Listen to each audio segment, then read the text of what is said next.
Hello there, you're watching the press preview, a first look at what is on the front pages. Time to see what's making the headlines then, with Sebastian Payne, director of the Onward think tank, and the Observer's chief leader writer, Sonia Soda. Welcome to both of you, great to see you.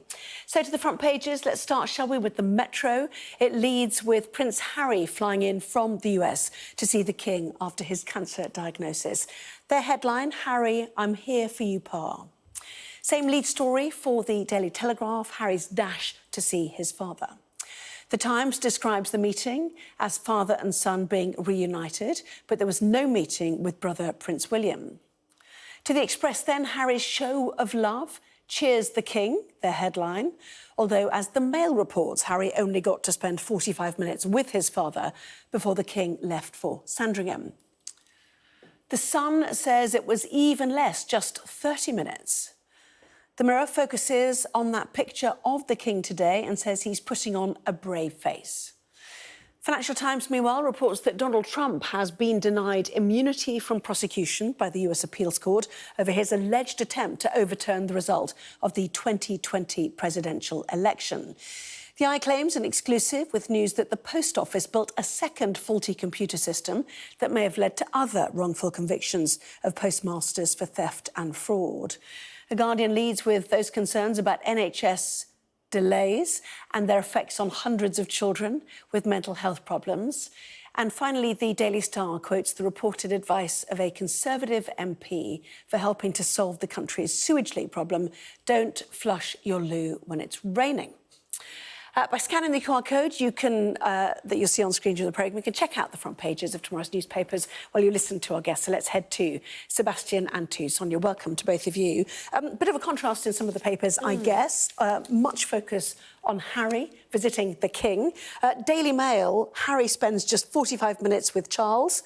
The Sun telling us it was 30, while the Express talks about Harry's show of love, which has cheered the King up. You take your pick, I think, Sonia. Well, I think this just goes to show that with limited facts, you can put any spin on a set of events that you want. So the paper's sort of taking their favoured view, I think, of the relationship between King Charles and his son Harry. Obviously, it's a very nice thing that Harry came back. He apparently got an 11-hour flight. I think probably the news hadn't been broken to them that much before we heard it publicly, potentially. But he's come over. He had a short meeting with his dad, who then went to Sandringham with the Queen. They flew off in a helicopter from Buckingham Palace. And obviously, this has prompted a whole load of speculation about the reported rift within the royal family, particularly between Harry and his brother William. And I'm sure the royal family are just a bit like, we've just had a cancer diagnosis in the family. Obviously, it's the King, but that doesn't change the fact that he's a dad, he's a grandfather, he's a husband. And so some might say it's not the time to be speculating about other royal relationships. I think it's what you would hope any son who can afford it, which Harry obviously would do, try and see your parent as soon as they've had news like this. And obviously different papers are going to try and put a different spin on it. Why did he only spend 45 minutes with him? And other papers saying, it was the Express saying, isn't it great that he came? Yeah, it's definitely a step forward, let's put it that way. Yes, but that's think true. Possibly Harry could go to Sandringham for a couple of days, which is obviously where the King has headed. Lovely picture there with the Queen Camilla, smiling to the crowds who had come to see him at Buckingham Palace, and then off to Sandringham for rest and recuperation. We have to presume between treatments, I suppose, Sebastian. That's right, and some of the reporting in tomorrow's paper says that the King will be spending most of his time at Sandringham for the foreseeable future and coming to London for those regular treatments that we heard about in the statement from the Palace yesterday.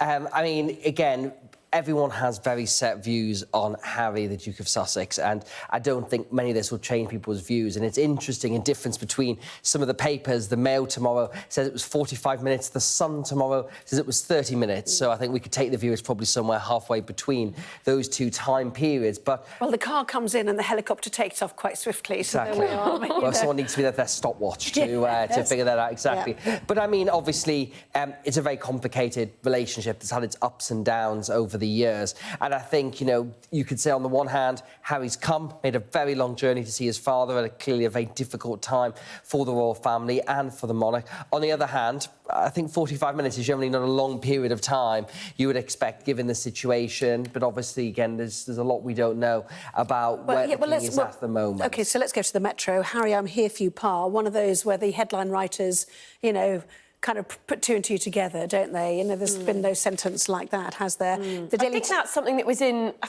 think that was something that he said sort of in the context of Spare or something like that in his book. It's definitely... I think it's a line he's said, I think. Yeah, it's got... Okay, I think, but not here. No, not here and now. Not in this context. No, okay. exactly. So, yes, they've done exactly as you said, yeah. And I think Harry's always been very clear to say, regardless of the rift with his brother, which is alighted on again in some of the newspapers, because despite the fact he's clearly back in the UK, he has not met with the Prince of Wales and has no plans to. And the Mail describes it as no plans to see his brother William, who is now completely estranged from Harry following years of vicious attacks against the monarch. So this is obviously the rift following his book and all those other things. But ultimately, I think, you know, it's obviously a difficult time. We'll see how long Harry stays around. But that's the main development today. And that picture that you mentioned there does show the king looking in good spirits with the Queen. And I think it's a very reassuring picture, because I think that news that came at 6 o'clock yesterday took everyone by shock and by surprise. And above all else, the monarch is there to provide stability and continuity. I think what you've seen today with Harry, with the King pictured today, and I'm sure we'll see a William in the pretty near future, is all about showing that stability is there, regardless of what happens, you know, in the months and whatever ahead. Yes, and to be fair, Prince William is tied up, you know, caring for his wife and 3 children, although he's back at work this week, isn't he, with an investiture? Yeah, absolutely, and she's recovering. She had quite major abdominal surgery, so she's recovering from that. And actually, some of the news reports are saying that he will be going back to work because of the situation with King Charles sooner than he had been planning, because he'd been planning to have some more time off to look after his wife and his children. So it's clearly shifted things around for a lot of members of the royal family. And I think I read somewhere as well that, you know, King Charles had to be encouraged to step back from the duties which he stepped back from, because he is reputedly quite a workaholic. Yes, same picture there for the Daily Telegraph of the King and the Queen driving into Buckingham Palace to take that helicopter. In terms of Prince Harry, they point out the presence of marked police cars did not go unnoticed, with the Duke currently embroiled in a High Court judicial review over his entitlement to automatic police protection when in the UK. He's obviously very concerned about his own security and the cost of it. So perhaps this counted as an official visit to see the King. I don't know. I think obviously that's a good thing, and there's been so much bad blood back and forth between the two, but I think it is good that he has done that, and it is good that he is here. But to your point, Sonia, about who's going to sort of pick up the load at the moment, you know, because this is a very interesting constitutional situation, because the King is not stepping back. It's very clear throughout this that he still remains the monarch entirely, and is still doing his red boxes. And we heard from the Prime Minister this morning that he is still in constant contact with Number 10, so he's still very much fulfilling his constitutional role. Well, I was going to say, you're taking us to the eye. Ah, yes, exactly. Which is talking about, quoting a constitutional expert, that the monarchy has become effectively a soft regency. With who is the regent? What's the idea behind this, then? So this is the Regency Act, which would allow, in a situation where the monarch was incapacitated for whatever reason, that you would have a regency, which would mean that the councillors of state take over and make all the key decisions regarding the running of the country. And the councillors of state include the Queen, Camilla, they include the Princess Royal, Anne, include William, the Prince of Wales, and many others as well. It does not include Prince Andrew, who I believe was actually So non-working royals are now not included, which would include Andrew and Harry. So Edward would then, you know, move up as if. So that would be a sort of formal transition. It may only be temporary, but a sort of formal transition. But we're not there yet. That's the point, isn't it? And what's interesting about this piece in the Eye tomorrow is saying that, in a way, what we might see in the coming period while the King is undergoing treatment, those councillors of state doing more. So you may see William out about more, the Princess Royal out more. I think the Queen will obviously be looking after the King in this period, but they all will sort of pick it up, and they describe this as a soft regency, so no formal stepping back, but in effect, for the day day-to-day kind of duties of the monarch out and about, they could step in. OK. We'll wish him well, obviously, and we will monitor what happens next. But let's move on to popcorn. Popcorn at the ready. Truss lashes out at the PM's failure to tackle leftists. This is the inside pages of the Metro page 4. Fascinating. Popular conservatism, or should it be called populist conservatism? Who knows, Sonia? Well, I would say populist conservatism. So this is yet another faction of the Tory party. And, you know, viewers may remember we had the 5 families, the 5 warring factions, rather grandly dubbed themselves after the mafia. I'm not sure what that says about the current state of the Conservative Party. This is the latest sort of iteration of that. There was a conference in central London today. They've branded themselves the Popular Conservatives. Not sure there is that much evidence that they actually are popular. It's being headed up by somebody called Mark Littlewood, but there are a lot of Conservative, well, a small number of Conservative MPs there, including some really big names.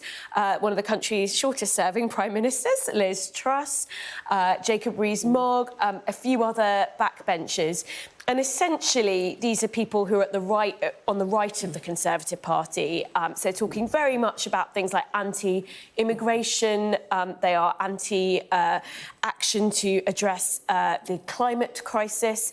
And they see themselves as the future of the Conservative Party.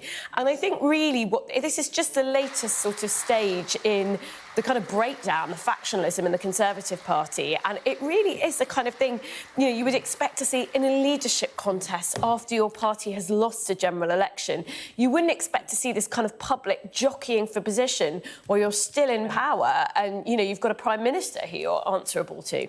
Yes, I did read one tweet on X, whatever you now call that, is that why the Conservatives are blaming the inability to have power taken away from them by leftists, given they've been in power for 70 of the last 100 years. Liz Truss blaming leftist environmentalists, you know, some ethnic minorities. You seem to include LGBTQ plus people as well in that. You had the erstwhile deputy chair of the party, Lily Anderson, talking about coal being a sustainable use because it came from trees. I mean, what's the point of this, and where do they head? Well, look, obviously the Conservative Party always enjoys having a rich seam of debate about ideas and direction and itself, and we've seen quite a few of these events. And I should obviously, in a full declaration here, that the venue that Popcorn was heard today, that the think tank Iron Onward launched a project we're doing on the future of conservatism at the same venue almost a year ago. So it's always nice to have imitations when you do these things. So what is the future of conservatism? Well, I think the and thing why are we doing it before? Well, that is obviously the essay question. But what I would say is about Popcorn, which they've got obviously a catchy name here, is it's meant to be about popular ideas.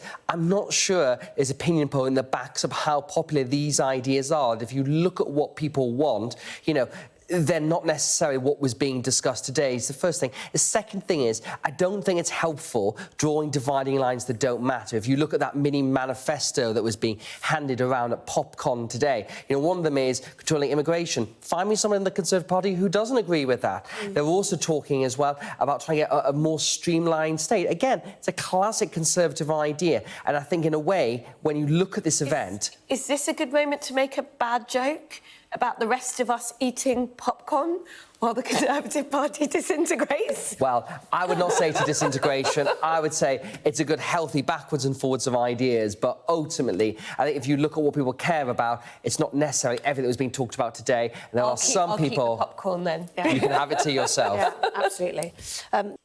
Well, welcome back. You are watching the press preview with me once again, Sebastian Payne, director of the Onward think tank, and the Observer's chief leader writer, Sonia Soda. Welcome back to both of you. We've seen those extraordinary queues outside a newly opened NHS dental practice in Bristol, haven't we? Day 2 of queuing.